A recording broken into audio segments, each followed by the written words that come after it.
Hi guys! Welcome back to my channel! So for today's video, punta tayong MOA! But before that, may dadaanan muna tayo. Eto, nasa Quirino Avenue na nga kami. Nag-pedicab na kami ni Direk papuntang Bangko Sentral. May dadaanan lang ako dito, kaya samahan niyo muna ako. Siyempre may pag-selfie sa elevator. Okay, nakarating na kami sa MOA and dito na kami kakain ni Direk sa IKEA ng tanghalian. Konti lang ang tao kasi weekday. So ito yung mga in-order namin. As usual, ang mahiwagang meatballs na napakasarap para sa akin.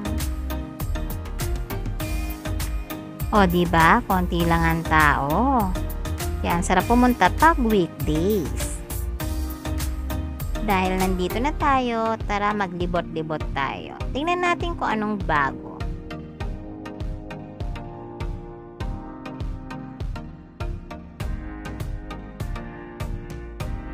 Sarap sana mamili, kaya lang hanggang tingin na lang yung mga walang pera. Natulad ko.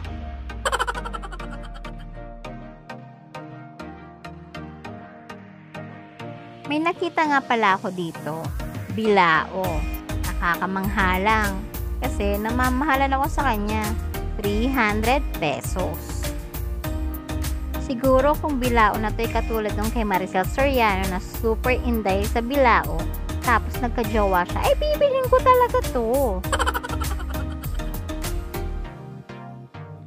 Oh, may isa pa. Eto, yung mesh. Nagulat din ako sa presyo. Pero parang pantaklob siya sa mga food. Parang ganon.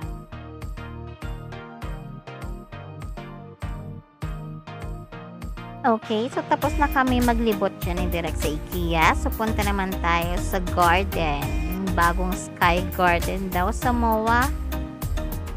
Maganda nga dito. Maraming pasyalan, especially mga bata. Tanaw na tanaw mo pa yung Manila Bay. In fairness ha, kahit mainit, ang daming tao, nakakaloka. Pero guys, maganda dito na pwede ka mag-picture-picture at mag-posing-posing. Pero panalo dito, ang dami nagti-tiktok.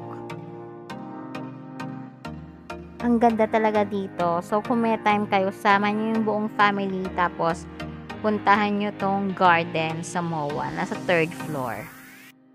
Dahil ginabi na kami, it's time to go home. Yun lang. Bye guys! Sa susunod muli. Bye-bye!